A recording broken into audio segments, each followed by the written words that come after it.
புதுச்சேரியில் கிளீனர் தவறுதலாக இயக்கியதில் கடைக்குள் புகுந்து சிறிய சரக்கு வாகனம் விபத்துக்குள்ளானதில் பெண் உட்பட 2 பேர் காயமடைந்தனர். இதுகுறித்த விவரங்களை தருவதற்காக இணைகிறார் எமது செய்தியாளர் கிருஷ்ணா விவரங்களை வழங்கலாம். புதுச்சேரியில் பரபரப்பாக இருக்கக்கூடிய வீதியில் முக்கிய வீதியாக இருக்கிறது காந்தி வீதி. இந்த காந்தி வீதியில் இன்று தனியார் அவருடைய பழக்கடைக்கு வேன் மூலமாக பழங்களை ஏற்றி வந்திருக்கிறார்.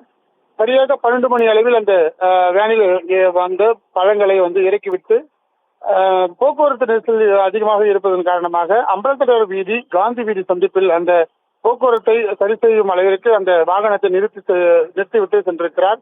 இந்த நிலையில அந்த வண்டியின் கிளீனராக இருக்கக்கூடிய நபர் வண்டியை ஓட்டுவதற்கு ஆசைப்பட்டு வண்டியை எடுத்திருக்கிறார். அப்போது ஆக்சிலேட்டரை வேகமாக அழுத்தியதன் காரணமாக திடீரென தறிக்கட்டு வேகமாக ஓடி இருக்கிறது. அந்த வழியாக வந்த மோட்டார் சைக்கிள் மற்றும் அங்கு இருக்கக்கூடிய நபர்கள் மீது மோதி கடுமையாக விபத்தை ஏற்படுத்தியிருக்கிறது. அதனை அடுத்து அங்கிருந்த அரிசி மொத்த வியாபார கடைகள் புகுந்திருக்கிறது. அது அதன் அடிப்படையில் அங்க இருந்த பில் போடும் ஒரு பெண் காயமடைந்திருக்கிறார். இதனை அடுத்து காவல்துறையினர் அங்க உடனடியாக அந்த பகுதிக்கு அந்த போக்குவரத்தை சரி செய்திருக்கிறார்கள். அந்த வேனை அப்புறப்படுத்தியிருக்கிறார்கள். மேலும் காயமடைந்த இருவரையும் அரசு மருத்துவமனைக்கு அனுப்பி வைத்திருக்கிறார்கள்.